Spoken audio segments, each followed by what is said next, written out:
vez más a ¿Quién golpea a quién? En esta ocasión nos acompaña Daniel Loaiza Herrera, que es licenciado en Historia por la Universidad Nacional Federico Villarreal, educador por la Universidad César Vallejo, bachiller en Derecho por la Universidad de Huánuco, articulista principal de la revista Perú de Filosofía Aplicada y autor de diversos libros, como el último sobre Mariátegui. Así es, sí. Mariátegui, Socialismo, Utopía y Revolución. Muy bien. Bienvenido, Daniel. Muchas gracias, Manuel. Tú como historiador, docente, ciudadano, ¿qué opinión tienes de las recientes elecciones generales de 2026? 36 partidos inscritos, 33 candidatos. ¿Cómo ves eso? Bueno, en principio creo yo que podríamos encuadrar el fenómeno desde dos ópticas para empezar. Una es el problema normativo, que ha permitido una proliferación de partidos y agrupaciones que no tienen un sustento ideológico, no tienen un sustento organizativo, no tienen militantes. Militantes reales.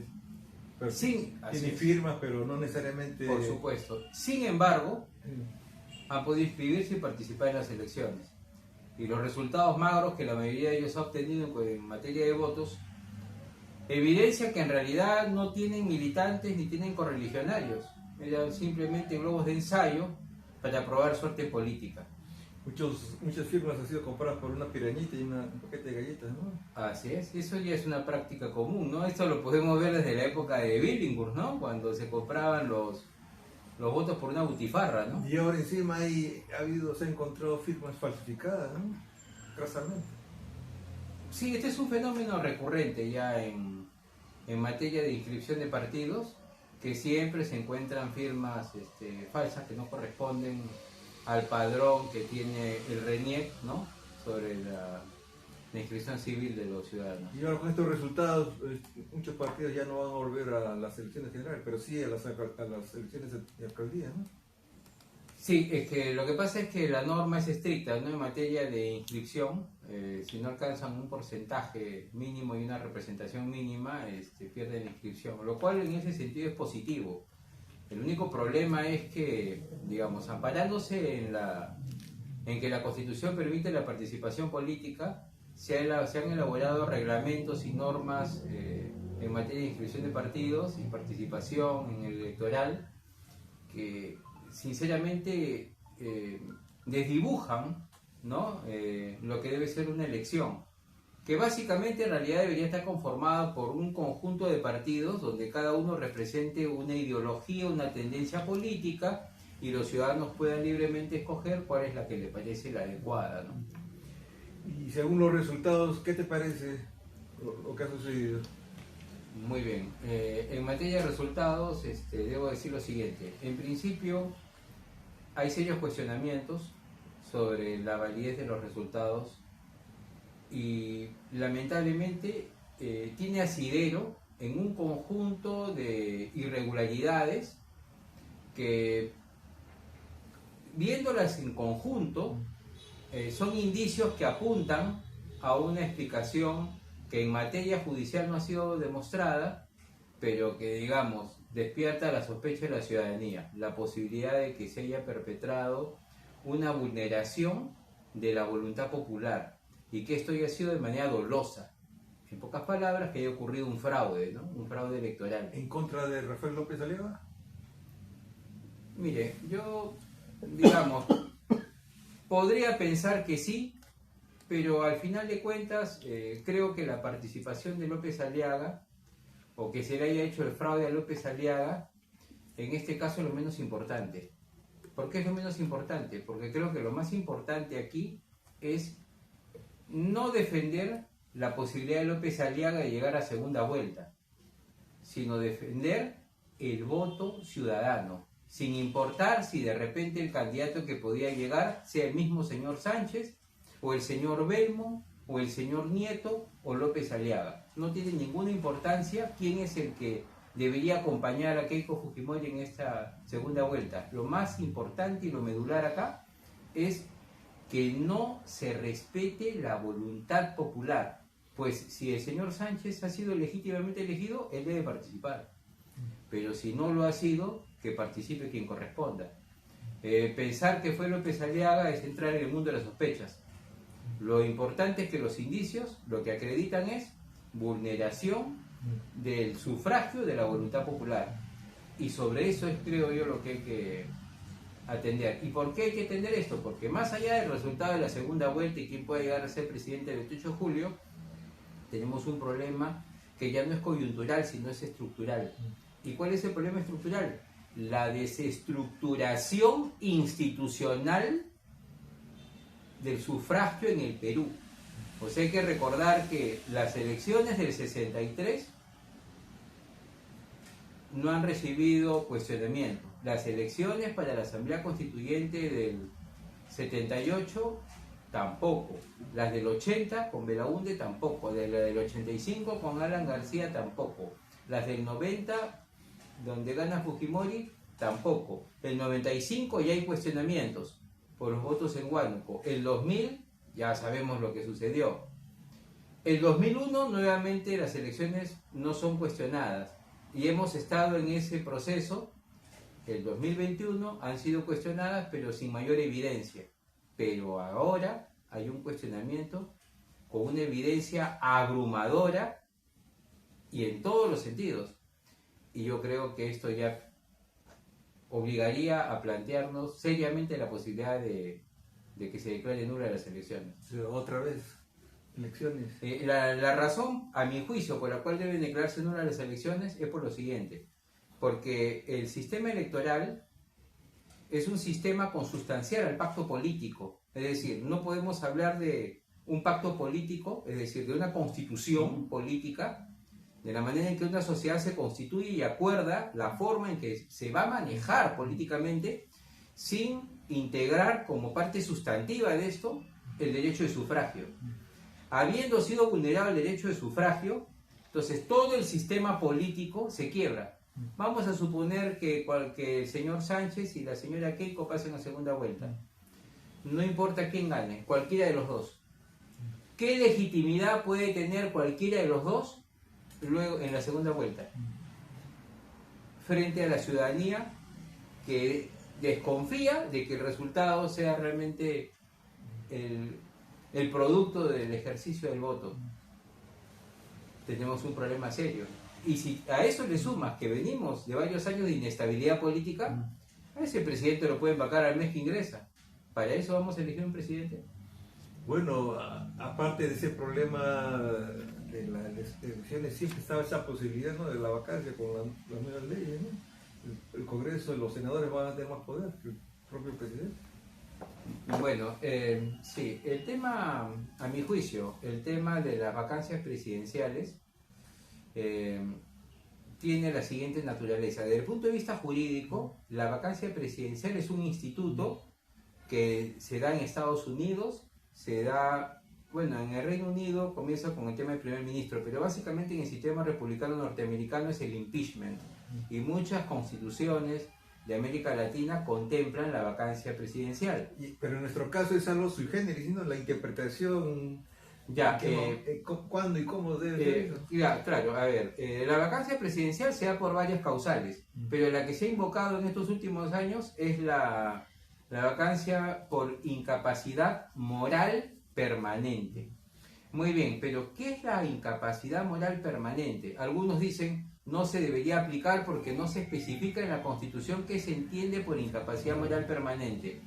Pero es que lo que pasa es que ese artículo es lo que se conoce en derecho como numerus apertus, es decir, una fórmula que debe estar sujeta a la interpretación del Congreso. ¿Por qué? Porque sería imposible establecer todas las condiciones en que se puede dar la incapacidad moral permanente. Y es un Congreso opositor, entonces manejaría a favor de la institución. Ya, ok, de acuerdo. Entonces, ¿qué pasa acá? A mi juicio, el problema es que la arquitectura constitucional que hemos tenido es una arquitectura que se gestó en el año 93, con la Constitución del 93. Recordemos, cuando Fujimori disuelve el Congreso, se convoca un CCD para hacer una nueva Constitución y esa Constitución resulta ser la del 93, La Constitución del 93 estuvo hecha para que el Congreso prácticamente apruebe sin mayor trámite ni discusión lo que proponga el Poder Ejecutivo. Por eso no se necesitaban dos cámaras, sino solamente una. Muy bien.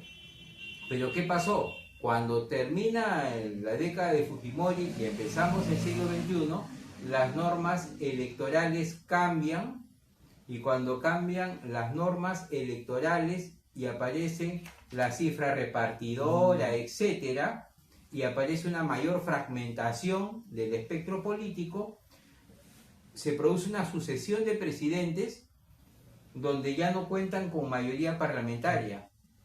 Y al no contar con mayoría parlamentaria, se abre la puerta al abuso en la interpretación de la vacancia presidencial por incapacidad moral permanente. Y esto definitivamente empezó con Kuczynski, ¿no? Que aunque no lo llegaron a vacar, sino él renunció, en realidad ya estaba la espada de Damocles sobre él, ¿no? Y era porque en realidad Keiko Fujimori tenía una representación política en el Congreso muy superior a la que había obtenido en los votos. O sea, si en la primera vuelta ya había obtenido un poco más del 40%, porque eso a la hora de obtener una representación congresal representaba mucho más del 60% del Congreso, por la cifra repartidora, que fue en realidad una distorsión total de la manera en que debía repartirse la representación y que no correspondía al porcentaje que se obtenía realmente en la primera vuelta. En el caso de Castillo, formalmente no se alcanzaron los votos necesarios, ¿no? Pero igual lo destituyeron, ¿no?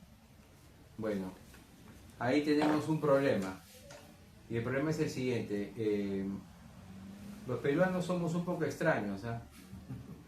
Porque tendemos a ser informales para cumplir la ley, pero en determinados casos somos excesivamente formalistas para exigir el cumplimiento de la norma. Si tú tienes un presidente que ha jurado por una constitución, le guste o no, él ha jurado por una constitución y bajo esa constitución ha sido elegido, y el presidente rompe el orden constitucional, porque no solamente propuso disolver el Congreso, disolver el Tribunal Constitucional. Propuso, pero nadie hizo caso. No hizo nada de eso le cumplió. No, pero eso no tiene ninguna importancia. Eso no tiene ninguna importancia porque, o sea, no salió ni un balazo. Pero eso no importa. No importa, o sea, él... No rompió nada. Fue un mero discurso. No, es que lo que pasa es que en materia constitucional, lo que el presidente dice es lo que expresa una voluntad de gobierno. Claro, pero ahora el problema es cómo se tipifica, qué hizo, qué no hizo. Pero está claro, o sea, es evidente. Intervenir el Ministerio Público, intervenir el Poder Judicial. Pero no intervino nada. Porque no le hicieron caso a las Fuerzas Armadas. Pero eso no quiere decir que no haya habido un intento de golpe que ya lo descalifica. Ya, pero claro, lo puede descalificar como presidente, pero en Código Penal no hay... Pero eso no importa, porque la vacancia presidencial no responde al Código Penal. Eso corresponde al derecho constitucional. Pero ahorita está en un proceso penal, ¿no? Eso es otra materia. Claro, pero lo vacaron por la cuestión... ese es el tema... Si los votos necesarios. Eso no importa, porque imagínate una cosa, imagínate que yo soy un presidente de la República, ¿ya? Imagínate que yo soy presidente de la República y aprovecho que tengo el control de la Policía Nacional y las Fuerzas Armadas y tomo de rehenes, imagínate que estamos en el Congreso pasado y tomo de rehenes a 50 congresistas. Ya. Al tomar de rehenes a 50 congresistas, quiere decir que de los 130 solamente quedan 80. Y como se necesitan 89 votos, los restantes no me pueden vacar. Entonces yo digo, no me pueden vacar porque no han juntado los votos. Claro, eso es pero ilógico. no es el caso. Lo que te quiero decir es que ya el presidente, al romper el pacto político, se merece lo que merece. Se merece dejar de ser presidente. Sobre eso no hay ninguna discusión. O sea, ya un formalismo de esa naturaleza excede. Es como decir que imaginemos que un país nos invade y porque en ese momento acaba de morir el presidente y ha sido capturado el vicepresidente, y como él es el jefe supremo de las Fuerzas Armadas, el Perú no puede defenderse porque el jefe supremo no ha dispuesto la defensa nacional. Eso no tiene ningún sentido. Ya. es igual el caso. ¿Por qué? Porque la Constitución debe ser interpretada de acuerdo a la naturaleza de cómo fue planteada. Digamos, cuando el legislador elabora la Constitución, él prevé un conjunto de circunstancias sobre las cuales podría desarrollarse un país, pero hay circunstancias que el legislador no ve, y para eso hay que recurrir a los principios generales del derecho. Entonces no podemos, digamos, ampararnos en que la norma específica no menciona eso para que no se pueda dar. No tiene sentido. Entonces ya, se lo destituyeron. Tú como hombre también de derecho, ¿qué le aplicarías el Código Penal? Bueno, no estoy al tanto de los procesos que enfrenta Fujimori ni a la carga probatoria que existe al respecto a Castillo, así que sobre esa materia me voy a sustraer. Pero en materia de que si él está bien que haya dejado de ser presidente, yo creo que eso es indiscutible. El propio Rafael Correa, que es un hombre de izquierda, al ser entrevistado, lo dijo claramente. Ya Fujimori, Castillo ya había roto la Constitución. El propio Correa lo ha dicho. Y en la realidad está preso. Pero no es izquierda. Ahora, si debe ser condenado o no, ya eso es materia si incurrió en sedición o no, ya tiene que haber toda una carga probatoria al respecto. Ya eso sí es materia penal, ese es otro ámbito.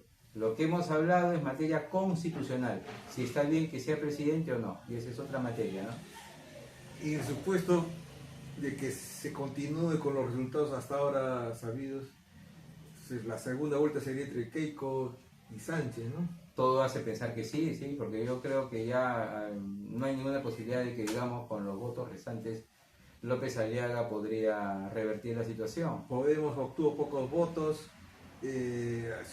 Alianza por el Progreso también, Perú Libre, pero Keiko sigue siendo primer lugar.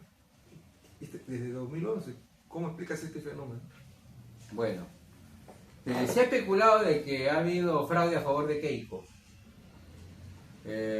Y para ello se ha mencionado de que el señor Burneo había estado en Panamá y que ha tenido contactos con personas del fujimorismo. Hay algunos que dicen imposible si nadie vota por Keiko. Pero solamente quiero recordar un hecho. El velorio de Alberto Fujimori, que se dio en el Museo de la Nación, fue un velorio multitudinario. Hay que recordar que el fujimorismo tiene también un núcleo duro, ¿no? Un núcleo duro de gente que se identifica con el fujimorismo por diversas razones. El fujimorismo ha sido un fenómeno político y ha sido tal vez el último gran movimiento político de derecha, pero con raigambre popular, ¿no? Con apoyo popular. Y además, asumiendo que Keiko haya obtenido realmente lo que obtuvo, 17% no es tampoco mucho, ¿ah? O sea, estamos acostumbrados a que los candidatos ahora saquen 6%, 5, 4, 8, 10, pero en realidad eso son cantidades casi ridículas. Anteriormente pues los candidatos sacaban 35, 40%, ¿no? 17, pero también en este fenómeno de los 36 partidos. Sí, es cierto, pero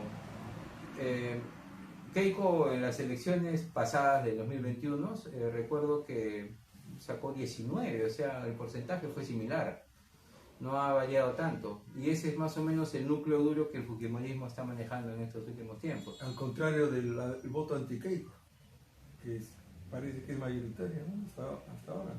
El voto anti-Keiko es mayoritario. Sin embargo, el señor Sánchez tiene también un antivoto importante porque Antauro Humala representa para mucha gente un peligro nacional y hay muchas personas que manifiestan que eventualmente votarían por Keiko pese a que no les gusta Keiko, para evitar que un señor como Antauro Humala y de propuestas pues díscolas, ¿no?, llegue al poder.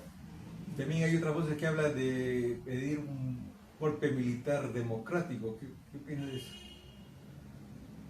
A ver, estamos en una situación en la que todo apunta a que ha ocurrido un fraude electoral, pero también estamos enfrentando un momento en el que las instituciones del país se muestran inoperantes para enfrentar la situación en la que estamos. Ejemplo, el Ministerio Público, que más allá de lanzar algunos fuegos artificiales, no ha hecho nada con respecto a lo que está ocurriendo. Muy bien. Debió haber pedido ya la prisión preventiva para el señor Corbeto. No lo ha hecho. Ni la prisión preliminar. Muy bien. Entonces, el Ministerio Público no ha actuado. El Congreso está expectante. El Poder Judicial está expectante. Las instituciones no están cumpliendo su labor. La pregunta es, en esta situación donde las instituciones no cumplen su labor, ¿es posible que el ejército decida intervenir? Es posible. Ahora, yo creo que van a intervenir, creo que no van a intervenir.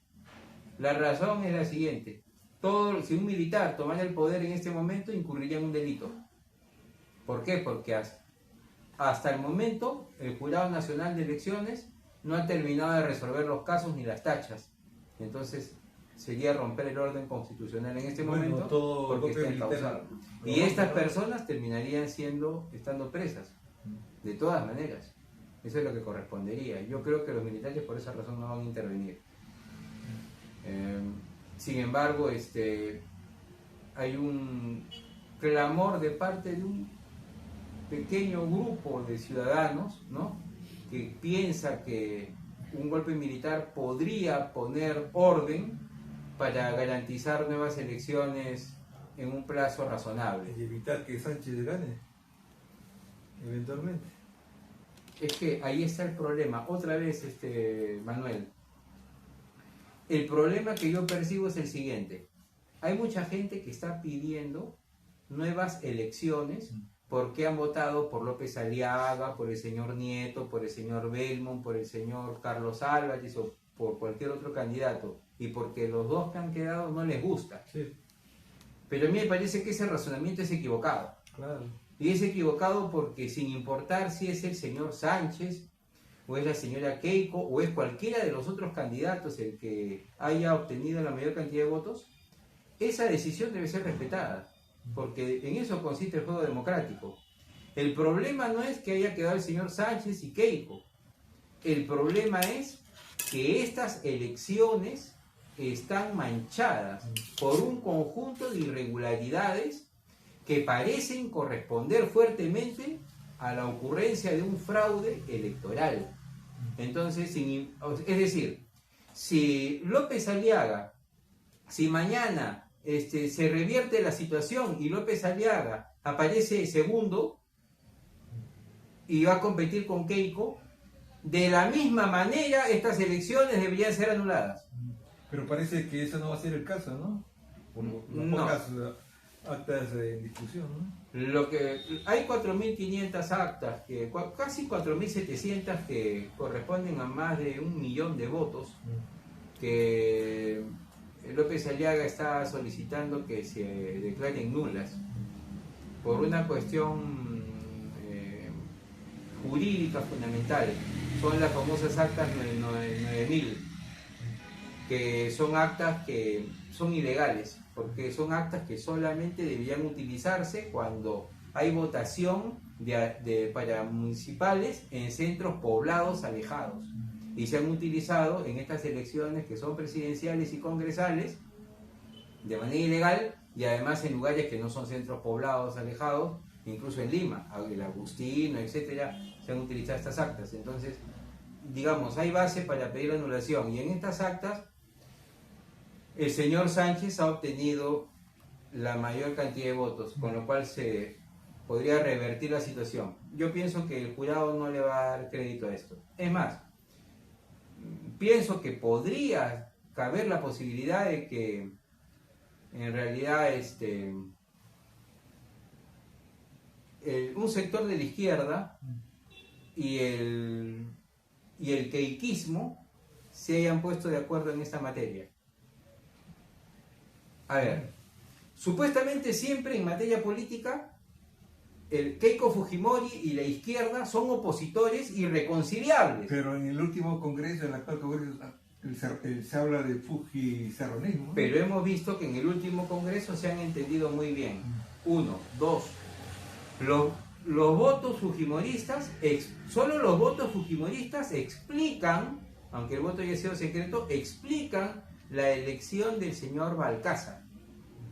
O sea, la cantidad de votos que el señor Balcázar obtuvo solo pueden ser explicados con votos fujimoristas, intervinientes ahí, por lo menos de una parte de la bancada. Ok.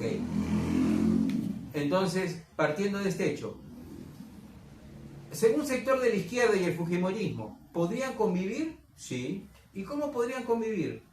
De la siguiente manera. Para el fujimorismo siempre es necesario legitimarse políticamente sosteniendo que hay un sector de la izquierda terrorista o proterrorista que representa un gran peligro para el país. Y como el fujimorismo enarbola la idea de que ellos han derrotado al terrorismo, solo ellos podrían salvar al Perú de esa terrible amenaza.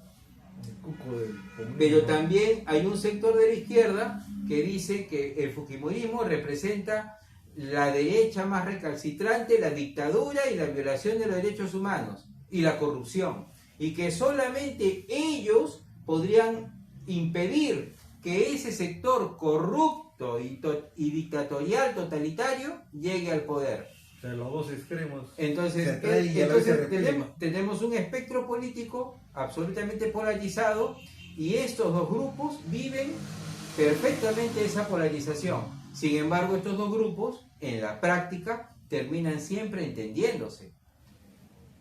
Para bien o para mal, López Aliaga representa la posibilidad de una derecha que no es fujimorista, con lo cual rompería la polaridad. Igual como Nieto o Belmont podrían representar una izquierda que no es la que conocemos, con lo cual rompería la polaridad. Entonces es posible que se haya producido un entendimiento que explique la representación que también tiene Keiko en el Congreso. Finalmente, sería extraño, muy extraño que Keiko, sabiendo que las posibilidades de una derrota en segunda vuelta son muy altas debido a que tiene un antivoto muy marcado, pero además a que las elecciones se evidencian fraudulentas, qué raro que Keiko, que supuestamente vivió un robo de la elección en el 2021, se haya mostrado tan tranquila con respecto a este conteo, a esta OMPE y a este jurado de elecciones. Está en primer lugar.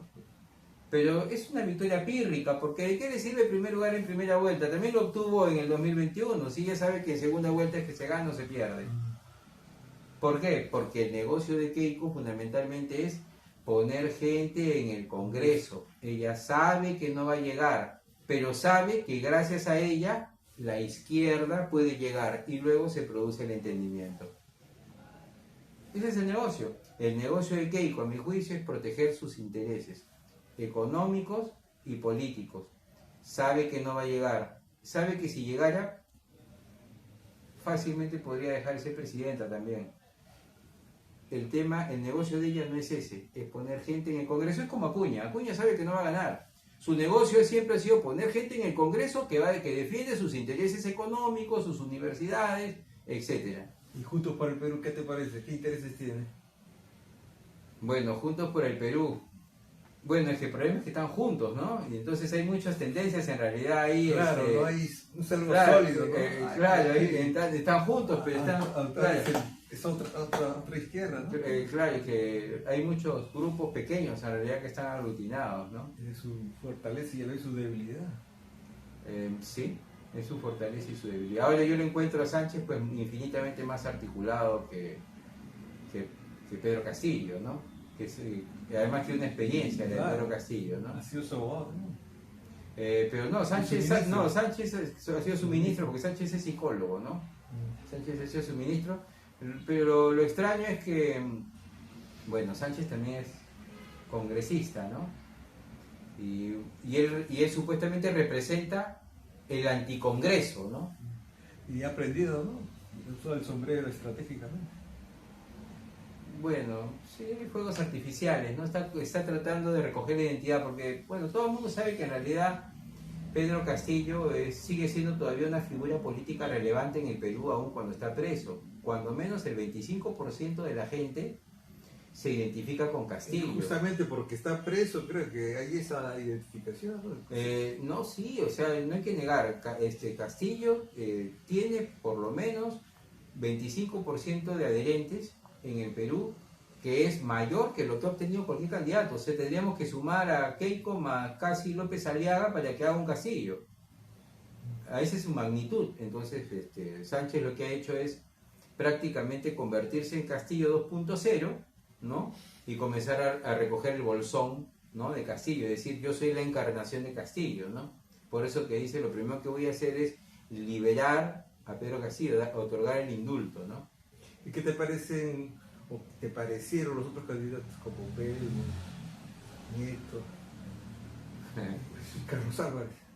Bueno, en realidad, en realidad a mí me pasaba lo siguiente. Yo veía las elecciones como la carta de un restaurante donde hay 36 platos, pero de los 36 platos resultan que todos son platos malos, o están podridos, o son deficientes, o el lomo no tiene carne, ¿no? Entonces, en realidad, en general me parece que aunque habían 36 platos en oferta en el menú de ese restaurante, ningún plato valía la pena, ¿no? ¿Ni uno? No he visto ningún candidato. Entonces no eres muy optimista, sea quien gane. Ya, lo que pasa es que yo creo que los sistemas funcionan cuando tienen instituciones. Y que no importa quién gane, digámoslo así, el Perú difícilmente va a enrumbarse, porque no tiene instituciones sólidas. O sea, nos falta un partido sólido. Es que no hay partido sólido. Nos falta. Claro, no hay partido sólido. Falta armar, entonces. Lo que pasa es que un partido sólido requiere ideología, Claro. requiere permanencia, requiere Tiempo. militancia, requiere visión de país, requiere Eso tiene liderazgo, tiempo. requiere renovación. Es una idea para Entonces, otro. claro, o sea, los grandes partidos que tuvo el Perú, que se formaron entre la década del 30 y el 50, ya todos se han convertido en entelequias nada más, ¿no? O sea, ¿qué pasó con el APRA? El APRA no existe, ¿no? Acción Popular se han matado entre ellos, está prácticamente inviable. El PPC se alió con Quiabra y ni siquiera con Quiabra han tenido una representación mínima. Entonces ya no existen los Son partidos. sobrevivientes. Sí. Entonces hay que crear otro, ¿qué te parece? Esa idea. Se necesita otro movimiento político. Sí, pero el problema es el siguiente, que antes de crear un movimiento político tenemos que concebir qué tipo de país queremos. Claro. Y como resultado del tipo de país que queremos, se construye un partido político.